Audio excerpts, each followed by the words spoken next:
Today, I have the great privilege of getting to interview Miss Connie Hopper. Thank you so much for doing this today. Well, thank you, Matt, for even including me in this and asking me to do this. It is my pleasure. I've wanted to, Legacy 5 doesn't, and I've said this on a few of the interviews this week, we don't do a ton of concerts with the Hoppers throughout the year. We see you guys at a few events here and there, but we don't do a ton of concerts. Right. And so when I get to do these interviews, it's kind of got a little bit more time, and so I haven't had the opportunity to do any of the Hoppers, interview any of the Hoppers yet, and I'm just so excited to be able to sit down with you. Well, thank you so much. It's my honor and privilege to be here, and I hope I can do what you're asking. I don't know. Well, you will do absolutely great with the questions I'm going to be asking, okay. And I just want to start off by saying we are at the National Quartet Convention, and last night we had a little segment that the Hoppers were a part of and that Legacy 5 was a part of, and they did a video of the groups that were singing impersonating the other groups that were singing in that same segment. And you guys happened to impersonate Legacy 5, and who was it that you were impersonating again? Matt Fouch. Is that right? Yeah. Okay. You got Matt Fouch right. Okay. You pulled the bass part. Right. And y'all impersonated us on I Found Grace. Right. So give them a little. And I got to do that part. I just had that one line. I found grace. she did awesome. They did the chorus of I Found Grace. Right. And if y'all know, most of you have heard us sing I Found Grace, and it's got a bass part. I found grace. That's it. Yeah. And she did. I found grace. Did it real good. You did awesome. That was great. Well, you've been practicing your bass singing over the years, right? No, I've just seen a lot of bass singers. You know how they do it. Through the years, yes. That's awesome. Yeah. So that was a lot of fun. Yeah. And I think you did it perfect. Well, thank you. The audience seemed to enjoy it. They did. There was a lot of people smiling and laughing during that segment. That was really good. That was a good segment. So everyone knows that the Hoppers have been around for how many years? I mean, it's been a long time, and I don't know if they know how many years, though. Actually, the group started in 1957, and I joined them in 1958. Wow. It was Claude, and actually it was 5 brothers that sang together. And anyway, we sang, I guess you might say locally, until 1970, but we sang a lot. We sang a lot and then came home and worked. And but in 1970, everybody left their jobs and we went on the road full time. So would you say that moment of saying, you know what, we're quitting our jobs and we are going to make this work, was that the moment where everything started to transition for you guys to become more of a national group? Or was there another moment in your ministry where all of a sudden you felt like God's favor was on what you guys were doing? During the 60s, while we were still part-time, we had the privilege of singing with Mom and Dad Spear. I mean, we sang with all of the major groups, back Hovey, Lister, Statesman, and it was something that the brothers loved, and mm-hmm. I loved it too. I loved the music. But I guess maybe the defining moment was maybe when and it wasn't, we didn't get together and say, well, we're going to quit our jobs. Okay. We're going to do this. It just sort of happened. Everybody was in the right agreement of it. And, of course, Michael came along, my youngest son, mm-hmm. and I was not working at a job then. And Claude had already quit the one that he had because he's just always loved this so much. This is his life. And so the brothers, they just kind of went with it. And, it was just a decision, and this doesn't sound like I guess it's supposed to sound, but I guess it was just God's timing for that. Right. It had to be God's timing for that, for us to do that, because it wasn't something we sit down there, we're going to do this and this and this. It just went into it.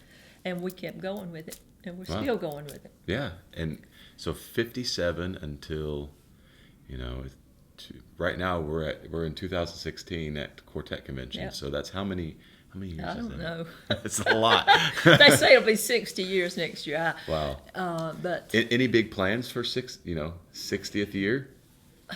well, I'm to the point.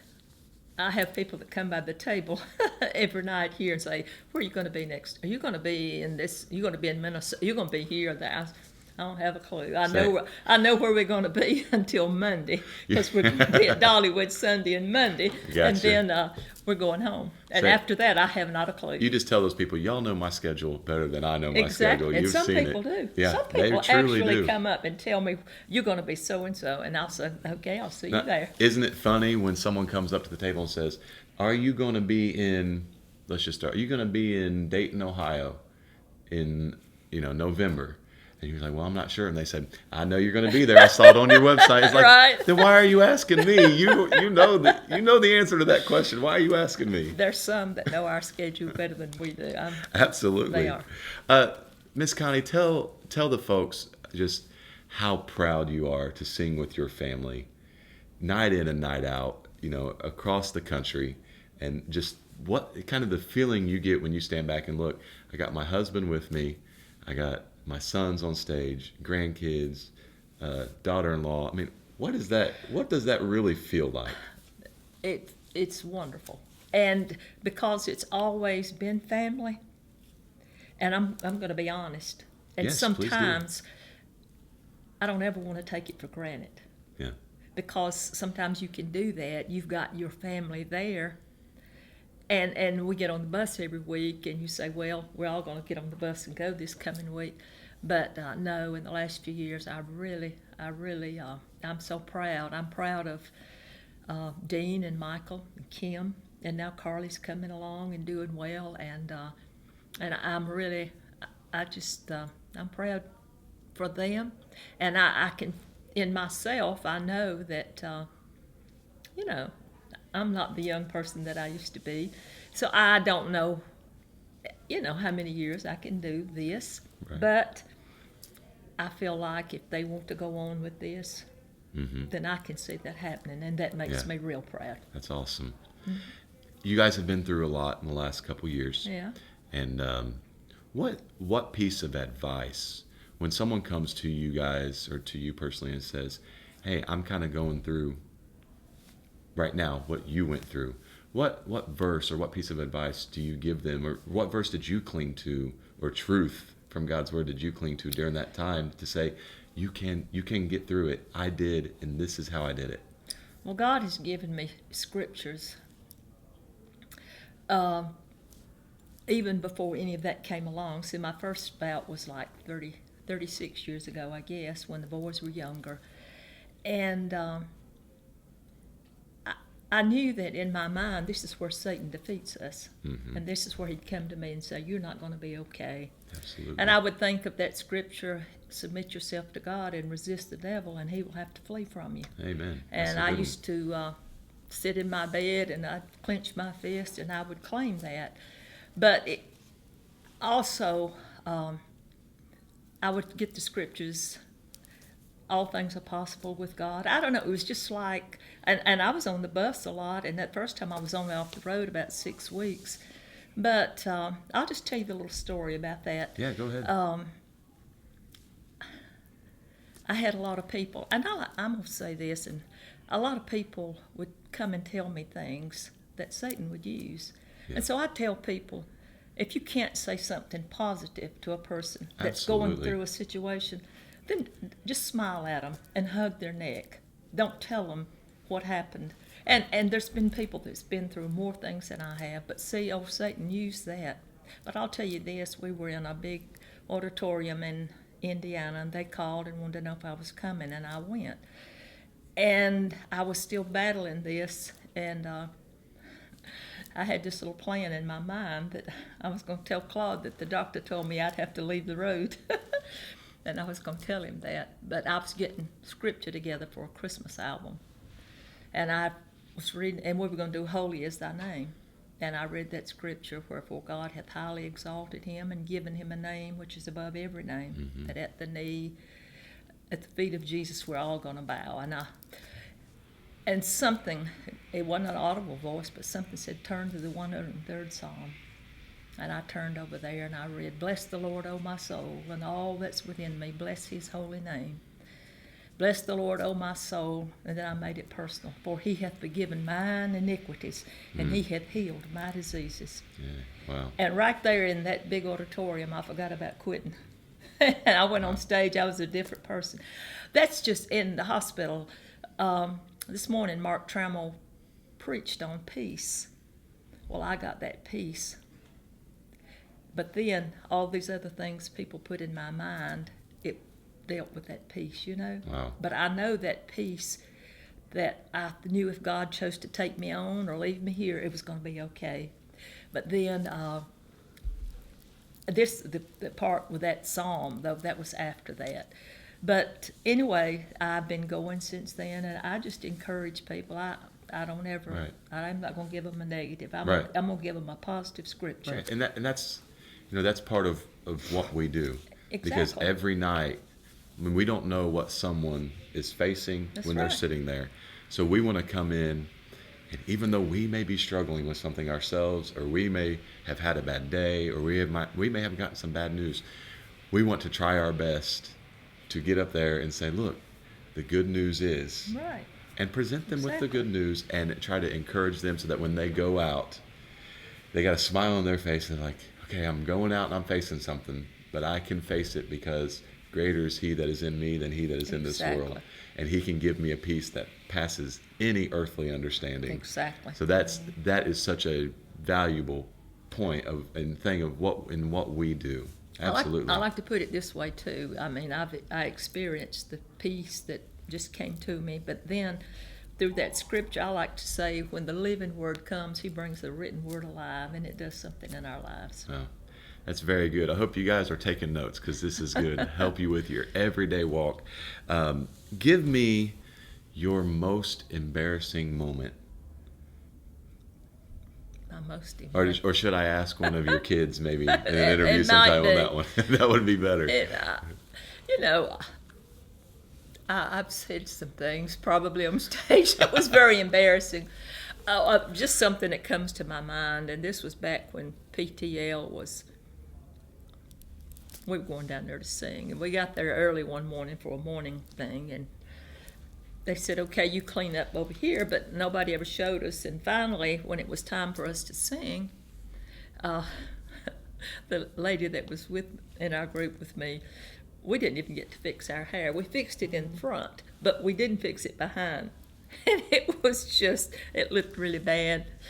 And so when the camera came, it came in from the back. And so we just stopped and laughed. We just quit and we just laughed. Nobody knew what was laughing about, but you just might as well laugh about Right. it. But Smile I was embarrassed about that. But I don't know. I can't think of anything. My kids could probably tell you a lot. Maybe if I get the opportunity to interview one of them, we'll ask one of them for sure. One other thing, this is kind of off the wall a little bit, but I would love to hear you do a Vestal Goodman impersonation. If you think you can. If you don't think you can. Me? I would love to see you try. Let me tell you something. First time I heard them, we went to Danville, Virginia, and we were singing it on some outdoor thing on a truck bed, and I didn't know the Goodmans. And so this big old Chrysler came rolling up, and Vestal and Howard and Sam were in that. They were the only ones singing. And they got on stage, and she started with that, I'm going to take a trip in the old gospel. And Vestal could sing high Fs back in those days. She could do it. Wow. And I thought, man, if I could sing like that, I would just sing the rest of my life. But you don't have to give it a shot if you don't feel comfortable. you But I know wanted what? to ask you to try. well, I maybe some other time when I practiced. I was going to say, you practice it, and we'll try to catch you another time. Okay. Right now, I'm going to put you on the spot real bad, because now it's time for the Fouch Zone. Miss Connie, you have a certain unspecified amount of time to answer these questions. If you don't get the answer in the amount of time, we go to the next question. Well, is there any money in this? There might be. We'll see what happens if you get one correct. I've done this to pretty much everybody, Okay, so all right. I've got to do it. All right. How much was Toto paid per week while filming The Wizard of Oz? Time. What was the last name of the only ZZ Top band member without a beard? Time. What percentage of Americans flush while still on the toilet? 40. No, I don't know. How long is a goldfish's memory span? Not long. Time. In England, is the Speaker of the House allowed to speak? Time. I didn't get anything. You gave a couple answers. You got a couple in there. So Where do you get these questions? it's the internet. The internet has all kinds of wonderful Well, things you can learn out I don't there. look on the internet. So I'll give you a legit chance to answer these, okay? How much was Toto paid per week while filming The Wizard of Oz? I have no idea. $125. Pretty good for a dog, I would say. What was the last name of the only ZZ Top band member without a beard? You remember ZZ Top? They all had the real big beards and everything. I don't know. His last name was Beard. What about that one? What percentage of Americans flush while still on the toilet? And you gave us 40. So you were actually close. It was 33%. Well, okay. But you went over, so you still don't earn any money yet. How long is a goldfish's memory span? And you said short. Short. Right? Well, it's very short. It's 3 seconds. So. That's like mine. Yeah. That's sort of like mine. Anyways, in England, is the Speaker of the House allowed to speak? Yes. The answer is no. No. He is not allowed to speak when they're in session. Okay, all right. I didn't know that. It's interesting, I've isn't it? never been to one of those sessions. Yeah, well, me neither. That's why I just went on the internet. So, Connie, thank you so much for joining me. I have had a great time, and I know that you've encouraged some people that are watching today, and I feel like we've had a good time. Thanks so much for your time today. Thank you, Matt. I have enjoyed this very much, and I'm going to study up on these questions if I ever come back. Just go on the internet and Google random facts. Okay. And maybe you'll find something like that. Hey guys, thanks so much for watching the interview today. Once again, go to mattfouch.com, sign up for the email list. And where can folks catch up with the Hoppers online? Do you know the website? www.thehoppers.com. All right, there you go, guys. Go check them out, see them in concert, and we'll see you guys next time for On the Couch with Fouch.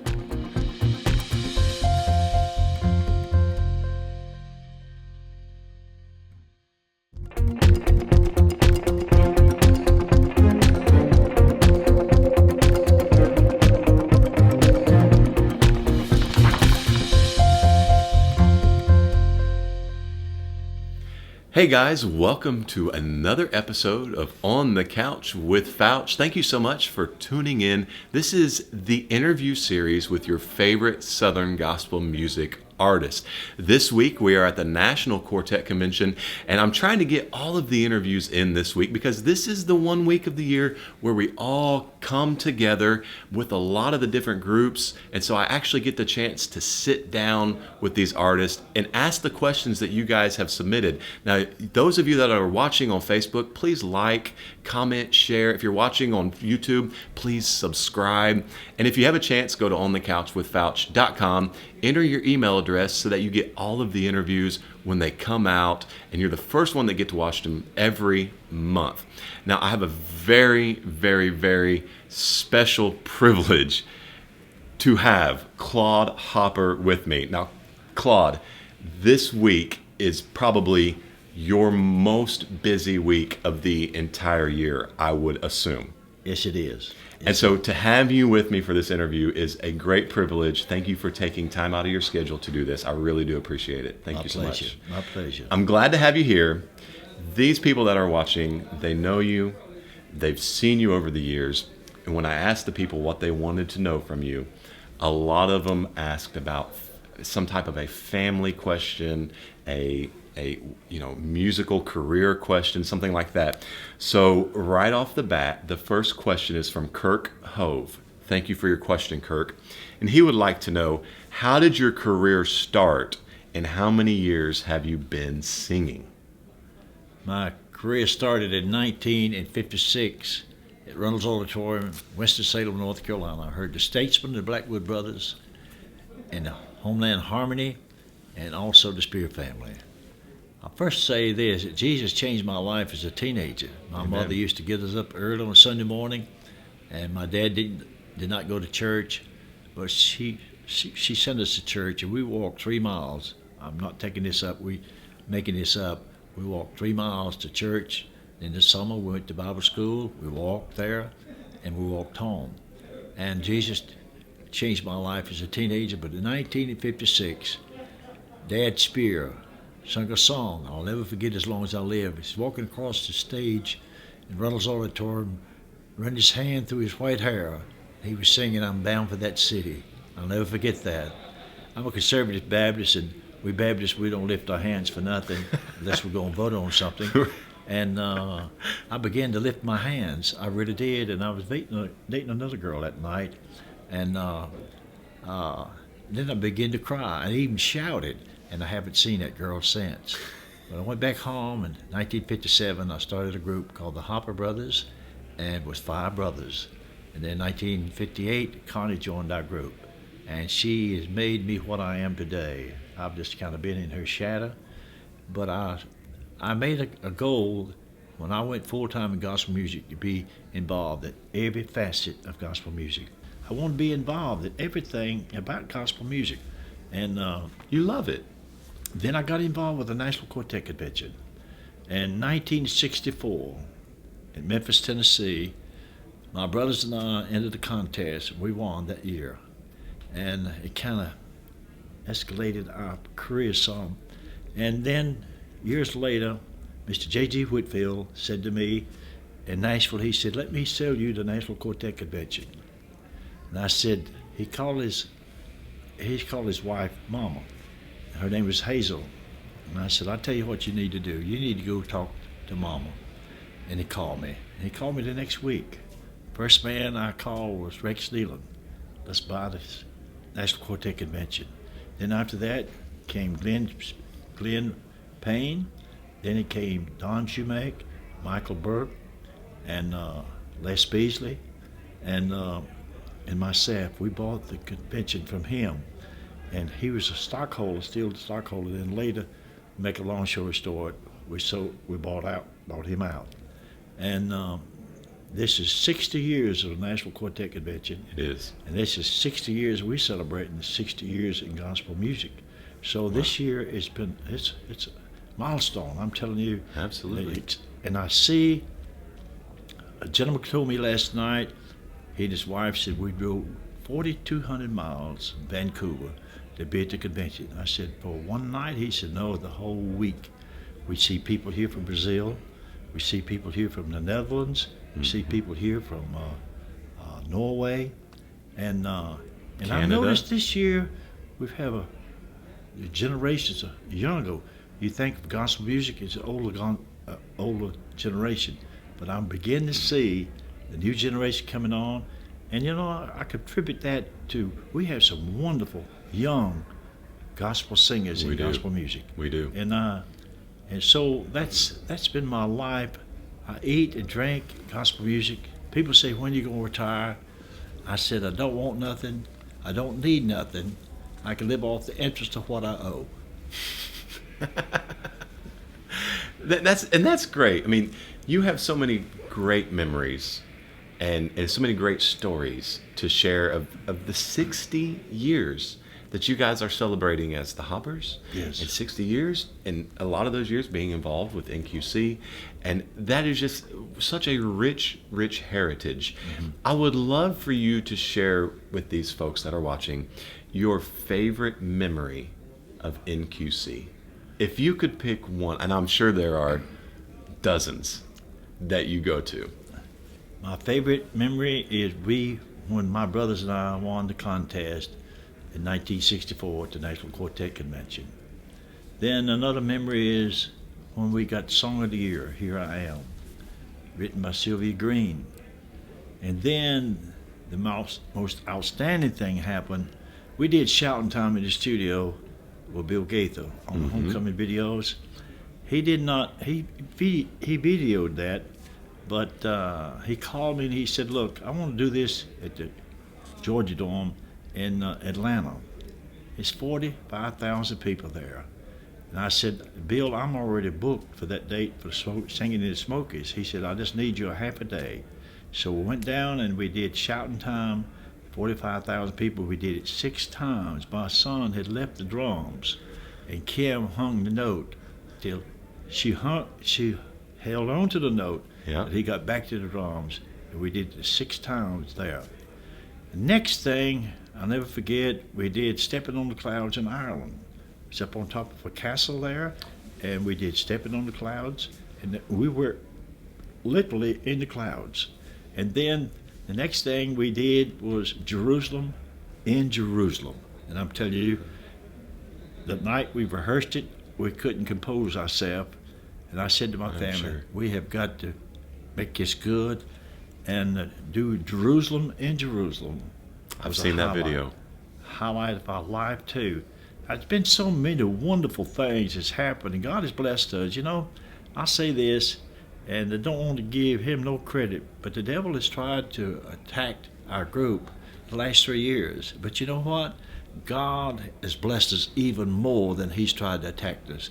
And I am fortunate, I'm blessed, because I had a stroke 15 years ago, and it didn't bother me, my speech, my walk, or anything like that. And I had one in 2015, and I was in Frankfort, Kentucky, and they airlifted me. They did a lot of tests there, but they airlifted me to the stroke center at Lexington, the University Hospital, and I had 12 stroke doctors. And the one from Ethiopia said, "Mr. Hopper, you had a mini stroke on your left brain, exactly where you speak, and you may stutter." But I found out that stuttering is a positive.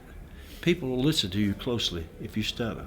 I'm number 1 now in North Carolina, selling Bibles from door to door. I go to the door, knock on, and I said, do you want a Bible, or do you want me to read it to you? I mean, God has been through me. All these things, it's happened. My wife was 37 years ago, had a bout with cancer. God healed her. 2014, she came through again, and through chemotherapy and radiation, and she's still on the road with me, side by side. Yes, sir. And I praise God for that. Well, this next question is a little lighthearted, and it's from Shannon Hall. Thank you for your question. And her question is, what do you do to stay sane on the bus with all of the hours that you ride on that bus? Because some nights, just like Legacy 5, y'all are going 400, 500, 600 miles from one date to the next. How do you stay sane with all that time? Each one has a bedroom. Connie and I have a bedroom. Dean and Kim has a bedroom. Mike has a bedroom. And our product man and our driver has a bedroom. So, really, we get along good. We never had no problems. We've had some tense times, but as everybody has. Everybody has, and some people can't remember when we're supposed to leave. But I always try to be early, make a good example. But I forgot to mention one man on the National Quartet Convention Board was Brock Spear.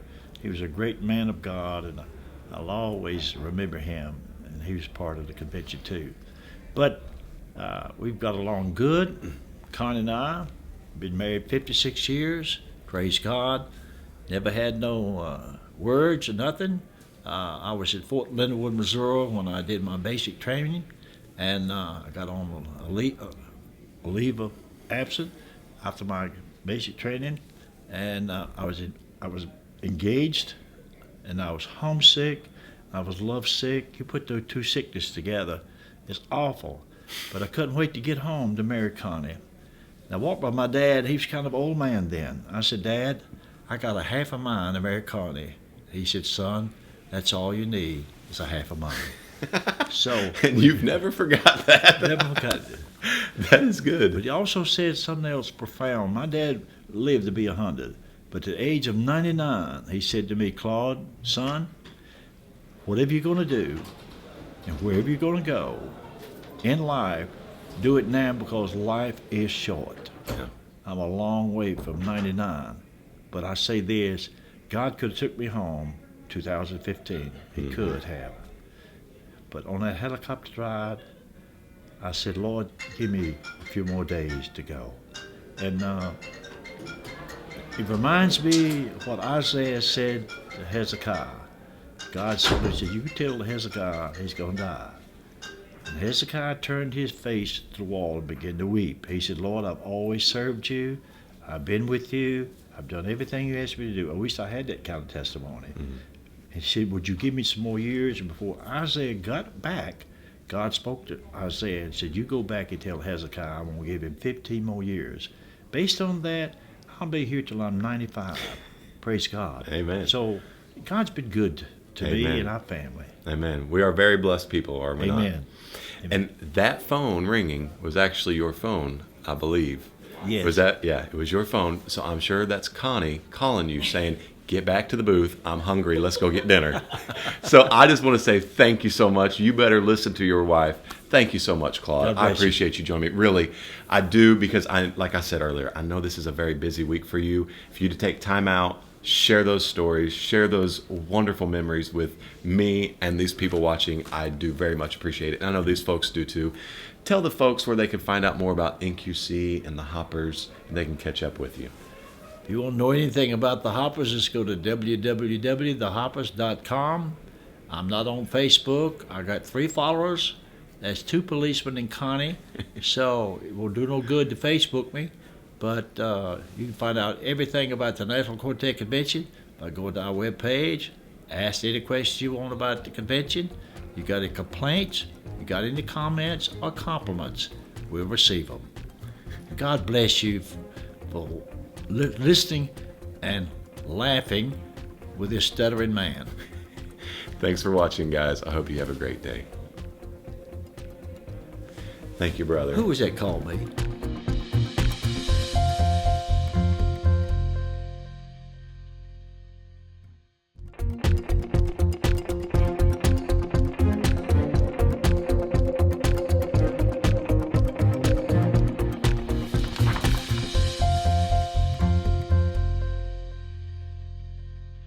Hey guys, welcome to another episode of On the Couch with Fouch. We are at the National Quartet Convention recording all these interviews this year. And I've had the great opportunity to sit down this week with a lot of my favorite singers, a lot of people that I don't get the chance to see throughout the year. If you're watching this interview on Facebook, please go ahead and hit the like button right here at the Matthew Fouch page. Comment, share. Please share with all of your friends that like Southern gospel music. This is the interview series to get to know your favorite Southern gospel music artists. Subscribe on YouTube and sign up at onthecouchwithfouch.com to get the emails so that you can get the emails the first of every month directly to your email inbox so that you don't miss the new ones. Today I have the privilege of interviewing Southern gospel's favorite soprano singer year after year that comes from the first family in gospel music, the Hoppers. I have Kim Hopper with me. Thank you so much for being with me today. It's my pleasure. First of all, let's start out and say that I think we should reverse this sometime and let me interview you because I don't know a lot about you. Okay. So sometime we have to do that. You're going to let Kim All right. interview So here's what we're going to I'm going to prep you here. Okay. I'm going to ask you some questions here. Okay. At the end, in the past I've done a little thing called the Fouch Zone. Okay. Since you've not watched before, we were talking about that earlier. You don't know what that is. Because I'm pretty much computer illiterate. So I'm not going to do that to you. Okay. I'm going to be kind. I'm not going to do that to you. Okay. But what I am going to do, and I don't know if you'll have time while I'm asking questions you're answering, I'll let you ask me a question. Okay. Okay. You got it. So I'll ask my questions. Okay. I don't know if you can work both sides of your brain while you're trying to talk, I don't answer know. I am questions, and blonde. think.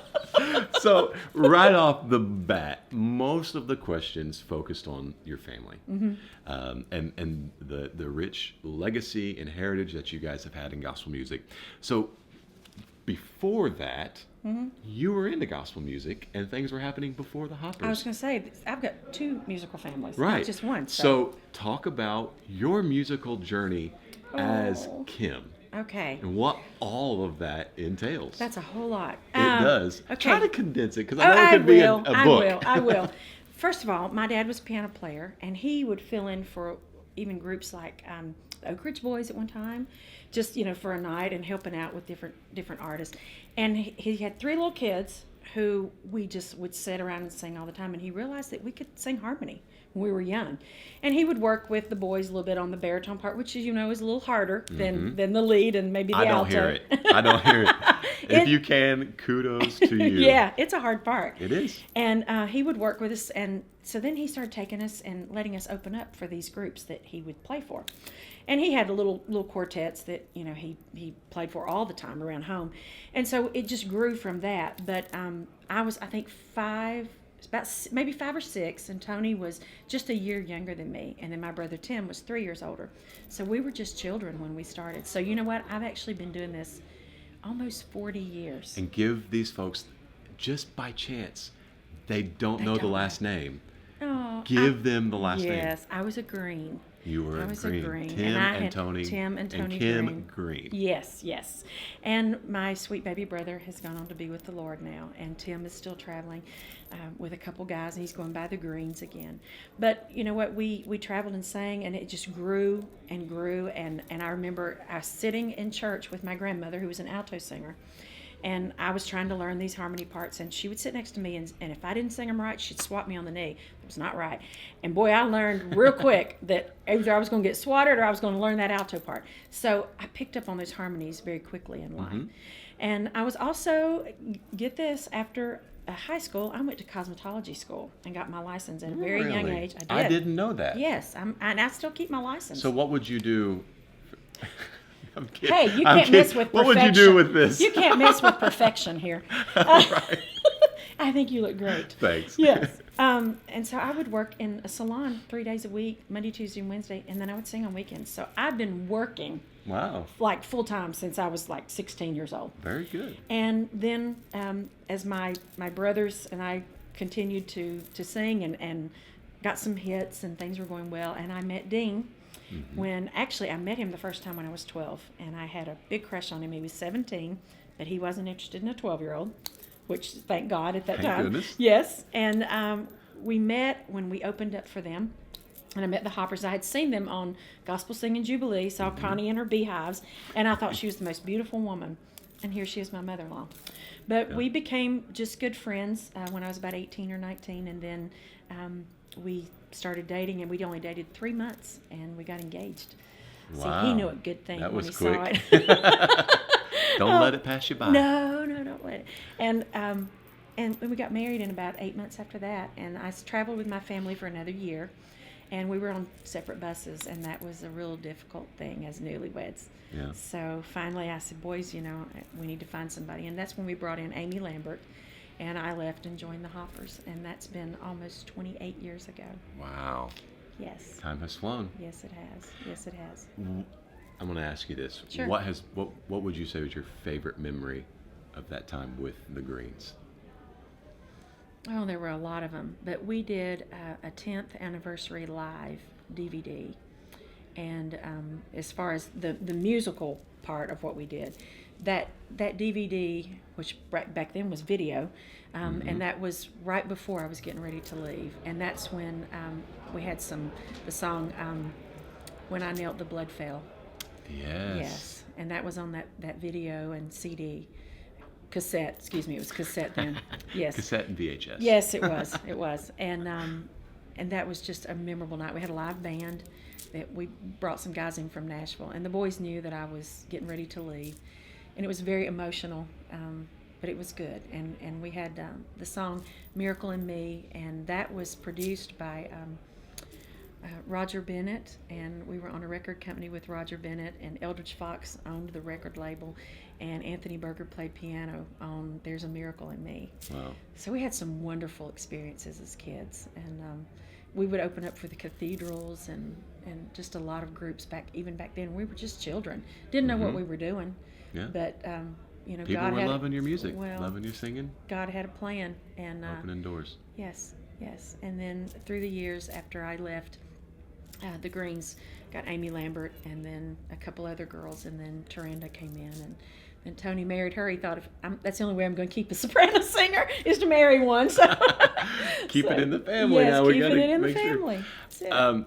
Okay, so and then you transition to the Hoppers, like you mentioned, and through 28 years, I think Almost you said? 28 years. 28 years you've been doing, you've been traveling with the Hoppers, and now you got your daughter on stage with you singing every night. Amazing. And it's just been this, talk about what Yeah. that's like. I mean, it's You know what?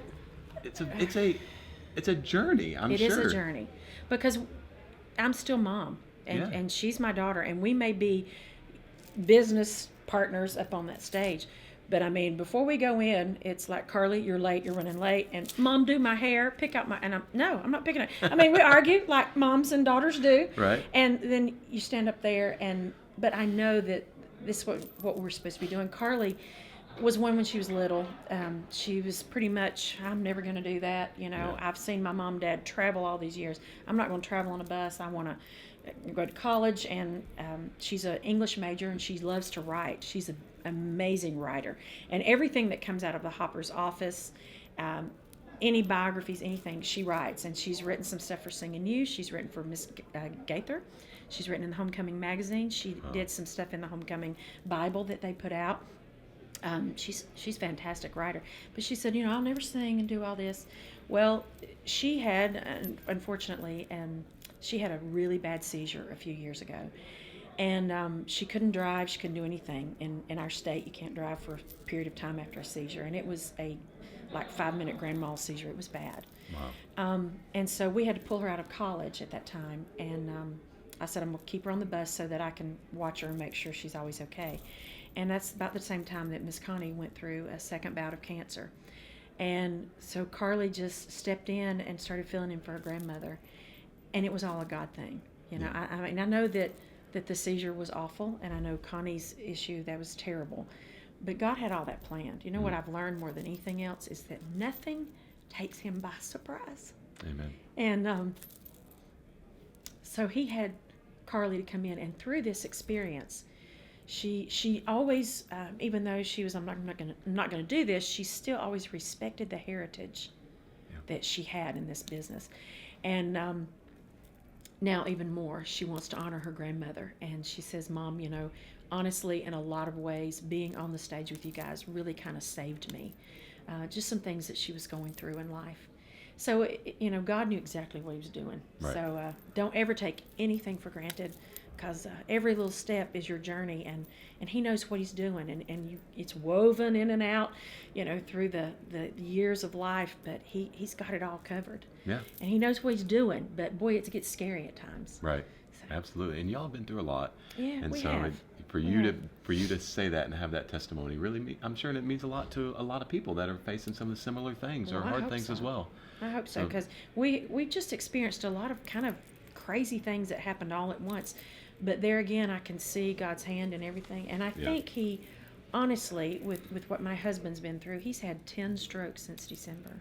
10.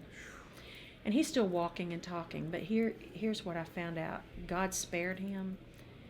And he did it in such a magnificent way that he showed Dean that, look, I could have taken you just like that. Yeah.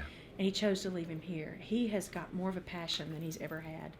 And I think that all these situations we go through, that it makes us see what's really important. Mm-hmm. And all of us are in agreement. We are in one accord that this is our passion. This is what we're supposed to be doing. Right. And so when the roads get long and hard, times get difficult, and you're tired in the way, you can say, but I know beyond the shadow of a doubt I've got a work to do. This is the passion. This is it. He kept me here for a reason. Yep. This is what I'm supposed to do. That's awesome. And it keeps you going. What a great testimony. So if you're facing something today, go back to this. Yeah. And this is Absolutely. great. If you need to rewind it and watch it again, rewind it and watch it again, Yeah. because that's good stuff. It is. Yes. Lindsay Morton, she submitted a question. Thank you, Lindsay. She would love to know, what's your favorite thing to do in your downtime? Oh, you know what? I love to decorate. I'm such a little homemaker. I'm real domestic when it comes to that. I love to cook. I honestly, women, don't be offended, I love to clean my house. I like doing totally different things from the Kim that's up there. Mm-hmm. I'm at home in ball cap, no makeup, flip-flops, and working in my... Don't say it. Don't say it. Continue. Yeah, I know. We'll get to it in a minute. But I make dinner for my family. My mother lives with us. My mom was real ill a few years ago in the midst of everything else. And I brought her in to live with us, and she's perfectly healthy now. She's a miracle in herself. But she lives with us, and then we have a lady that sort of assists us, and she's our nanny, but my kids are too old to be a nanny, but that's what we hired her for now. But she still lives with us. So there's a whole slew of us in our home. And sounds like it. I cook, most nights when I'm home. And I love to clean. I love to organize things. I love to work outside in my yard. That is my favorite pastime. I like to decorate for all the holidays. Right before convention, I had about 8 hours one day, and I decorated all my house for fall. I ran and bought the pumpkins. Orange went crazy. Orange went crazy. It threw up all over the front porch and all in the living room.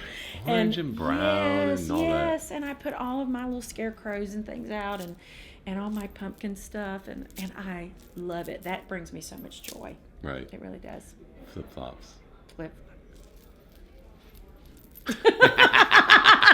She's not even at home, and she's in flip-flops. No, but I had my foot operated on, and just 3 months ago, and I can hardly wear shoes. I can wear them for a little while on stage, but then they've got to go. Yeah. Yeah. Well, you got to keep, especially at NQC, you got to keep your feet happy. Yeah. It's a long week if you have painful feet. Absolutely.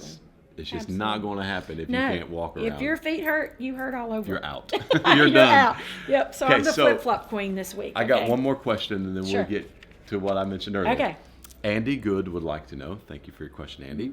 Aside from the Hoppers, what artist appears the most on your playlist? Probably Celine Dion. That's a good one. Mm-hmm. Barbra Streisand. I love Barbra Streisand and Celine. Celine has been she's kind of my hero, Right. I can't sing like her, but she sings with such passion, and boy, you believe everything she says, and she feels it all. And I'm a very, very visual person. I'm one of those people that if I can't remember anything, but if I write it down and look at it, a phone number in 2 or 3 years, I can remember what that number looks like, and I can tell you what it is. Wow. So, for me, painting the picture when I sing is vital. And that comes across. Well, I hope so. It does. Because if people like me have to see it. Yeah. And I want the people to see that picture of what we're trying to paint in that song. Mm-hmm. So, anyway, I hope You that can comes tell that's out. important to you by the way you sing and your mannerisms and the inflection, I guess you'd say, in your voice and all that. So you do a great job of that. Well, and thank you. It's good to hear that that's important to you It is. because you do well at what is important to you. Well, so that's great. Thank you. A lot of times I don't realize what I'm doing, and I think everybody's You're like just that as a visualizing singer. the song. And Yeah. Absolutely. I'm seeing it myself, and so hopefully they're going to get that picture too. Right. So we're in a room here at NQC, and we do have some people coming and going occasionally. It might have got a little loud there. But, okay, so like I said earlier, normally we do what's called the Fouch Zone at this point, and I do this crazy thing, Fouch Zone and all this, right? Oh, so, I must see that. Okay, well, you just saw it. But since we're not doing that, and I mentioned earlier, you can ask me one question. So what question would you like to ask? Can I ask two? No. Here's one thing. My first question is, can I ask 2 questions? That's it. I want to know, though, this is totally different, I guess, but when's the first time that you saw me? When do you remember us meeting, or you seeing me sing, or whatever the first time? And, where were you? What were you doing? Were you with a group? Were you... don't tell me I was a year old in a cradle, and my mother brought me to see you. I don't think I can answer that question specifically the first time that I saw the Hoppers sing. Okay. I can tell you I saw the Greens sing when I believe I was still in high school. Was I with them, though? But you were not with I was them. not with them, okay.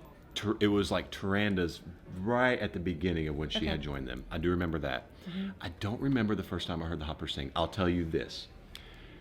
The first time that I ever had any of a interaction with you, I was with Sold Out Quartet, Yes, I remember that. and we had a date cancel on us, and Matt Rankin called this promoter in West Virginia that was having the Hoppers.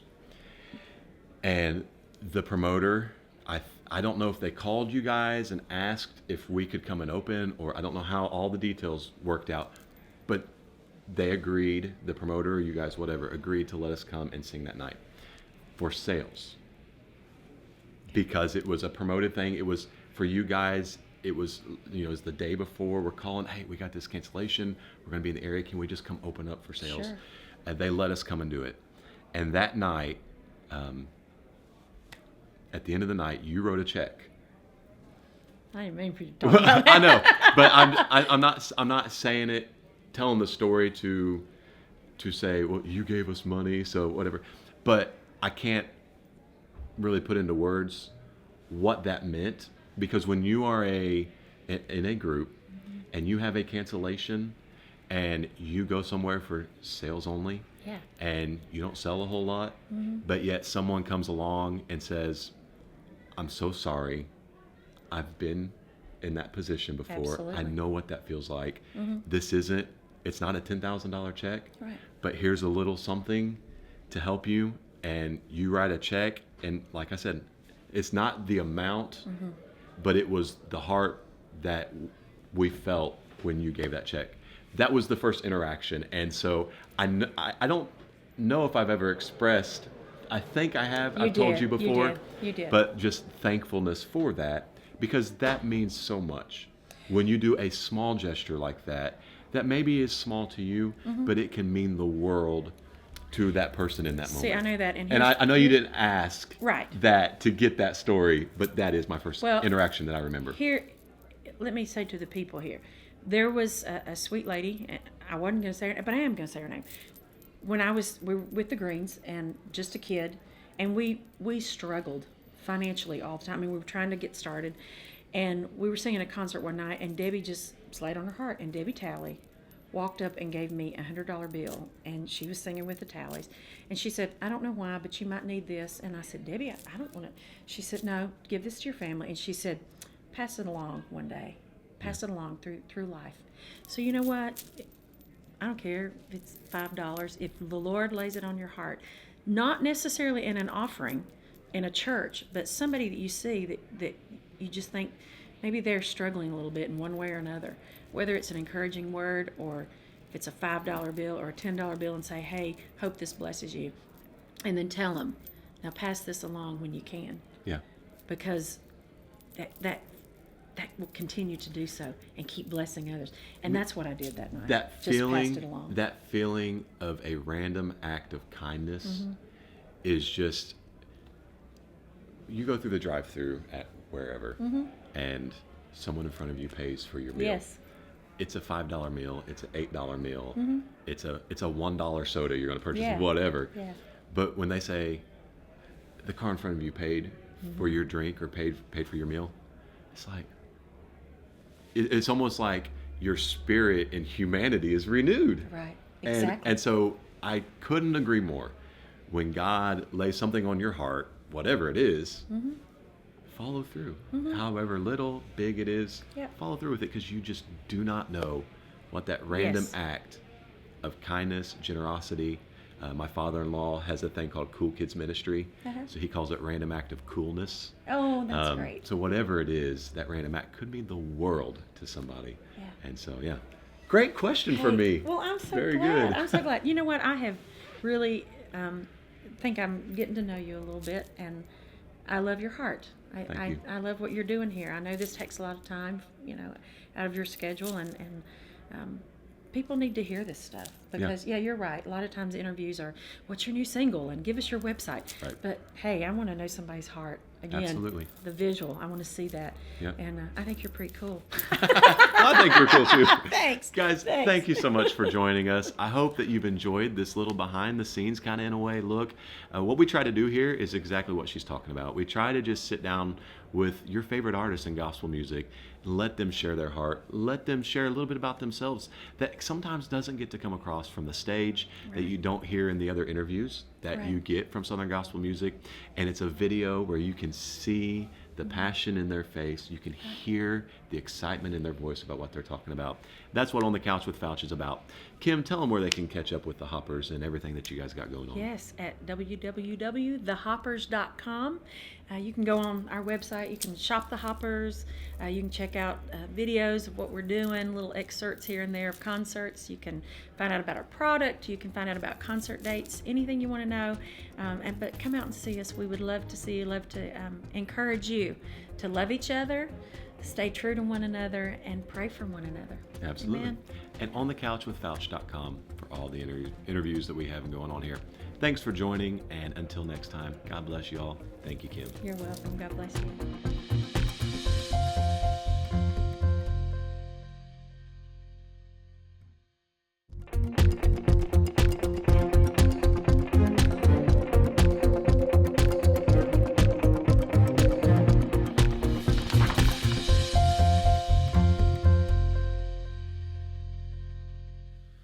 Hey guys, thank you so much for joining us for another episode of On the Couch with Fouch. Go to mattfouch.com today and sign up for the email so you get the interviews to your email box whenever I release a new one every month. Today I have the great honor and privilege of introducing Dean Hopper. Dean, thanks so much for joining me, man. Thank you, Matt. Thanks for having me on. You have a super busy week this week, and so I'm just happy that you were able to take time to be able to come in here and sit down for a few minutes. And we were actually just talking. Yeah. We just got to get it done, because if we don't go ahead and do it, then we might not get another opportunity. We have the next thing to move on to. And Exactly. It doesn't wait. Well, and so with that, I didn't actually get your questions written down on paper because I didn't know if we were going to get to them. All So right. Well, I'll see you later. I mean- No, okay, we'll stay. I'm going to do it the old-fashioned way. Old-fashioned way.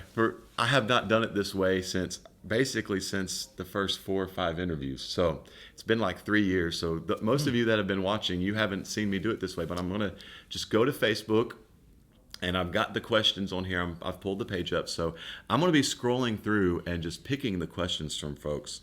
I'm going to try to find a way to navigate this thing so it somehow makes some kind of a flow and sense, but it may not. So it could be, hey, tell us about your family, straight to what's your favorite meal, straight to, I don't know what they've asked. So this is going to be fun. And interesting. Absolutely. So I'm going to just ask the first one right off the bat. Okay. John Householder wants to know, thank you, John, for your question. Who would you consider to be your greatest vocal influences? Before I started singing, they would have to been obviously my family. My Uncle Steve was the original lead singer for the Hopper Brothers, and he could wail. And I mean, it was back in the big Elvis days, and he had one of those big voices. And along the way was a Michael English and a Kirk Talley, and they were great communicators. As a drummer, I got to play behind them in different stages of their career. But there's been several. But in the early days, they kind of set the bar and where we should try to go. Even though I don't sing in any of their ranges, I sing low. But they were great, made a great impression on me. So you mentioned Kirk Talley and Michael English and them being great communicators. So maybe what some singers don't think about, and this would be a kind of a tip thing that I'm going to ask you. Maybe what some singers don't think about is, I want to be a good singer, but they don't think about the communication part of it, and how important that is to what we do. So give those guys either a reason or a tip, because you were just saying you studied those guys and being great communicators. Right. Give them a reason why they should work on that, or a tip on how they can work on the communication part of singing. Well, I've heard in the years gone by, you were talking about the Goodmans earlier, or I heard you mentioning that. And Vessel always said, if you can't be blessed by a song, you won't be able to bless anyone else. So really letting the lyrics soak in, studying those, learning to where you can build on a word or a lyric at a point, and allow it to come from your heart. And there are some great singers. There's some great recordings that are not interesting. Yeah.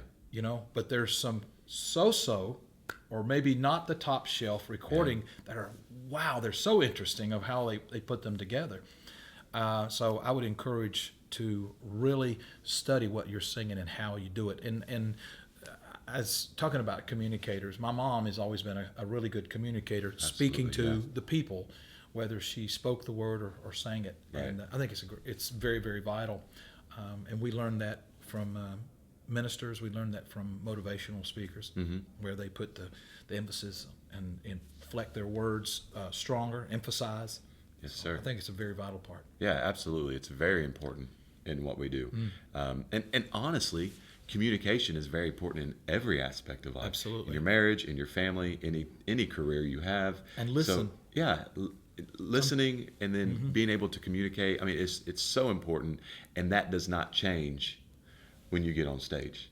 That's right. Being able to communicate that song in a way to where the person listening is able to receive it in a way to where it makes sense. And can in you a great look way. at them when you sing it? Can you look at Yeah. them in their eye?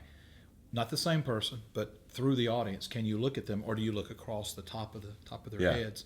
And sometimes when I'm tired, I find myself just looking at the That's sea true. of people. Yeah. But when you really want to focus in, you just look right into them, and they will smile back Yeah. at you, or Yeah, they're they'll look down or something. They're singing. He's singing- singing to me. Yeah, that's right. Absolutely, and, yes. And people who have that natural ability, and I'm just going to use Kirk as an example. He came with us when he was 15 years old, sang for 5 years, and then joined the Cathedral Quartet. He could go into any audience at any time, and within seconds or minutes, they were right there. And nothing but just singing or maybe saying something. A gift. And there's many, okay? Right. I don't want to single him out, but there's for many sure. in the gospel music industry. But really seek and look into that soul, and try to find that point of reference, and that says you're interested, even though you're trying to convey a song and maybe sell a CD. But if they're not interested, you ain't got to worry about selling the CD. Right. Absolutely. They ain't yeah. coming. Yeah. Great points. And that's actually something that I've never talked to anyone about in these interviews, but it is so important.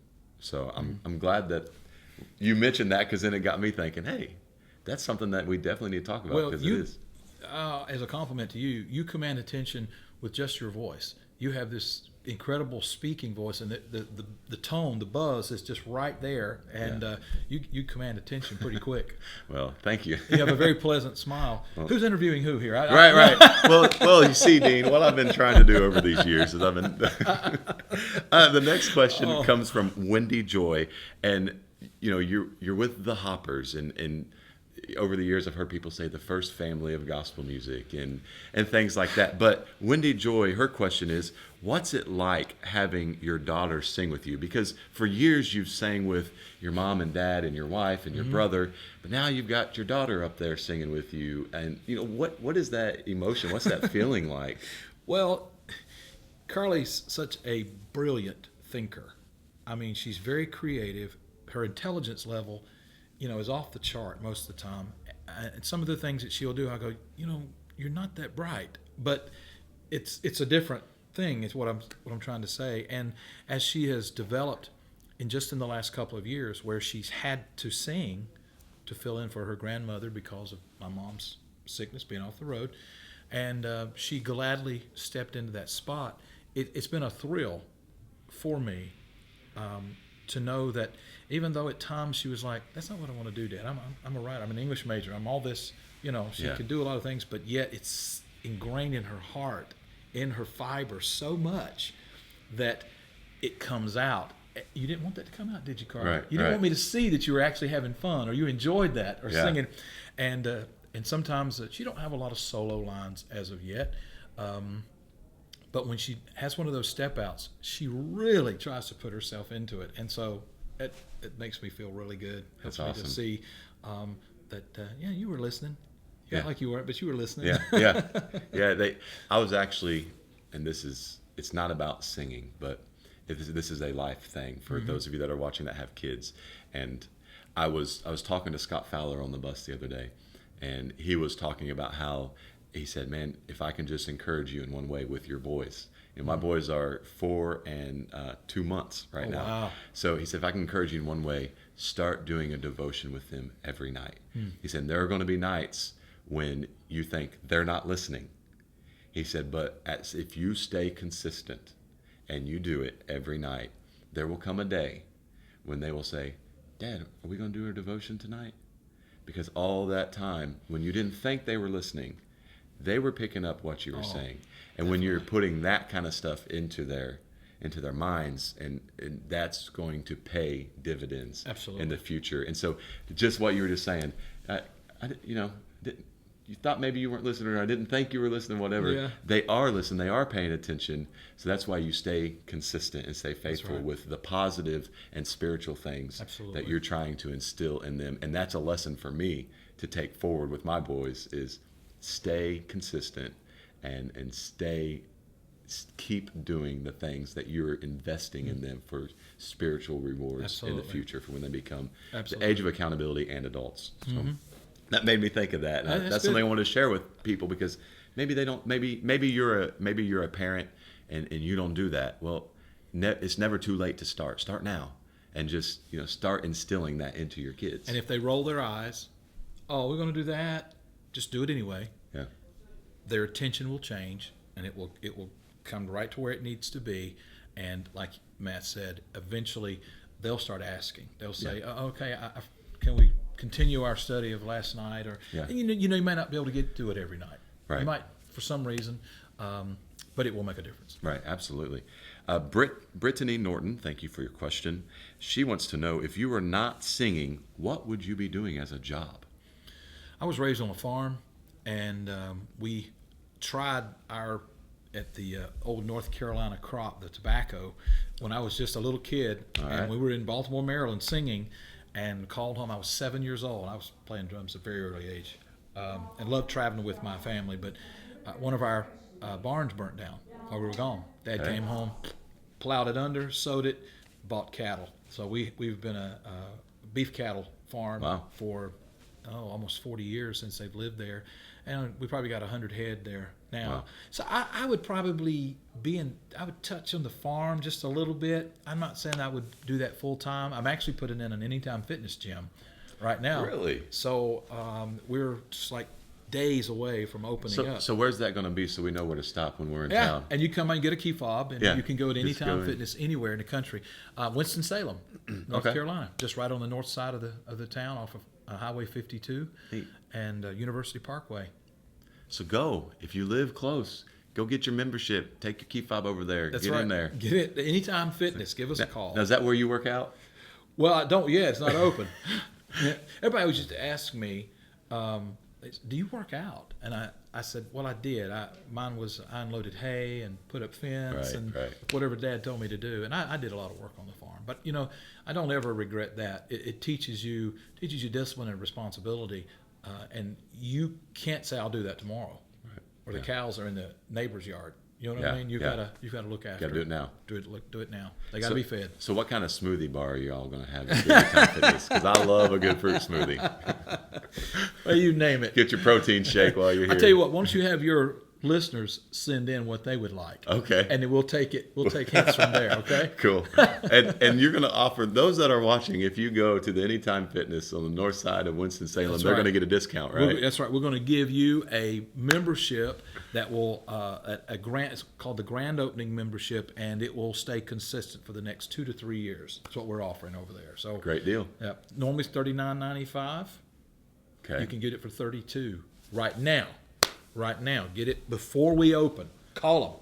Every month. That's Auto right. deduct. You don't even have to think about it. That's Just right. And get going. Get in there. Dean will come occasionally.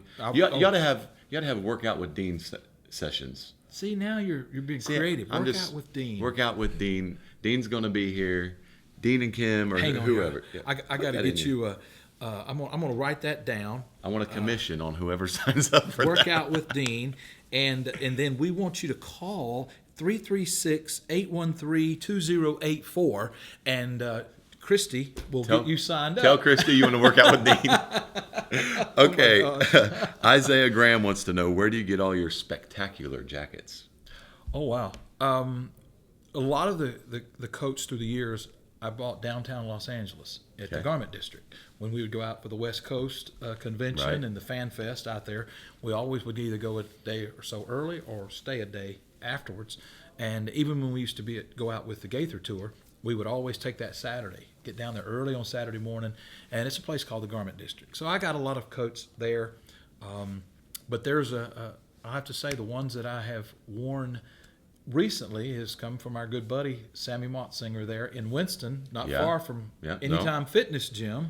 Get suited up. Cahill then and come on Swain, up to that's right. We'll get you exercise where you can fit the right suit, and Sammy will take care of you. Sammy's here this week, and he is making sure he's taking care of a lot of the I'm telling you, he had guys so here. many new ones, and he says, Dean, and just think, I got this in your size, and that's the only one I have. I said, so I'm not going to see somebody coming down the street looks like me? He said, absolutely. No, Sammy's a great guy. He's once he gets to know you, he'll know what you need. I mean, he sends suits to Bill Gaither and to his kids, Benji, and he knows your size. Once he knows it, he sends. The first time I met him, I was with Sold Out, and I was at National Quartet Convention. He walked up to me, hey, my name is Sammy, and I'm the suit guy, and we're in Winston-Salem, and about a 42 long, and let me see. Yeah, I mean, he told me to a T what shirt size I wore and my jacket size, and he said, come by the table, I got a great looking 42 long that would fit you perfect. He said, it's even trim fit. And I was like, Sammy, what? I mean, What is the deal? He knows his stuff, man. Yes, he does. Absolutely, he's great at it. He really So is. now is my favorite part of the program, and I'm stealing questions from somebody else, but this is time for the Fouch Zone. Are you ready for this? Have you seen it before? Yes. Okay, well then I'm not even going to tell you what's going to happen. I'm just going to go right into the questions. Okay. How many people are flying over the U.S. right now? 12. You are born with 300 bones in your body. Now, how many do you have by adulthood? Time. 3. How much will a 10-gallon hat hold? 10. Which English word has the most definitions? Time. 12. And which animal holds hands when they sleep so they don't drift apart? Rabbits. Well, for most of that there, you just threw out numbers. Yes. Yes. So it didn't matter what the question was. You were like 5, 10.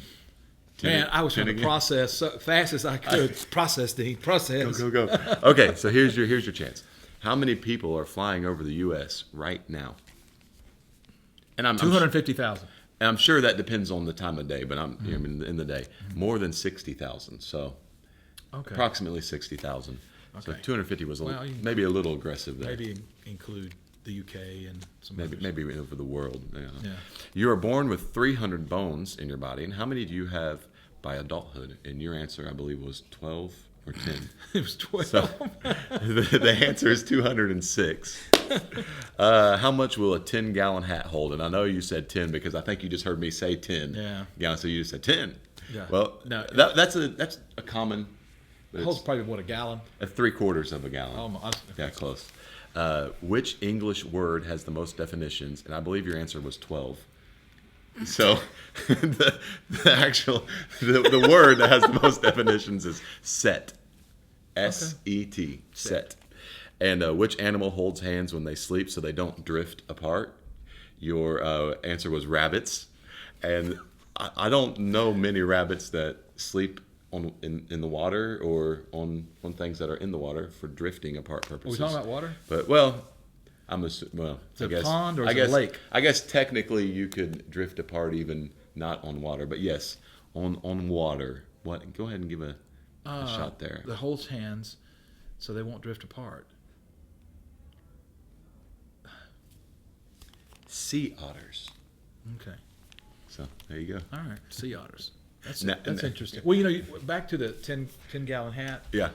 I was in a Western store in Fort Worth, actually, and I thought I would try on a hat, and the guy asked me what size. So I wear like an 18.5 here, so I'm thinking, well, my head's bigger than my neck, so I think maybe a 24, 25. He looked at me. This boy ain't been in the hat You store don't know what before. you're talking about. That's awesome. Man, thanks so much, Dean. Absolutely. It's been fun. Thank you. Appreciate your time today. And I hope that you guys enjoyed Dean's interview. You can go, if you're watching on YouTube, hit subscribe. If you're on Facebook watching, like, comment, share. Get the word out about these interviews. Dean is one of y'all's favorite artists in gospel music. Dean, tell them where they can catch up with the Hoppers. You can go to thehoppers.com, www.thehoppers.com. If you need product, go to a thing called shopthehoppers.com. And then we're on Twitter and Facebook and Instagram. Or if you just want to call and talk to somebody in our office, you can call 336-548-2968. All right. Thanks so much, man. It's been a pleasure. Thanks, man.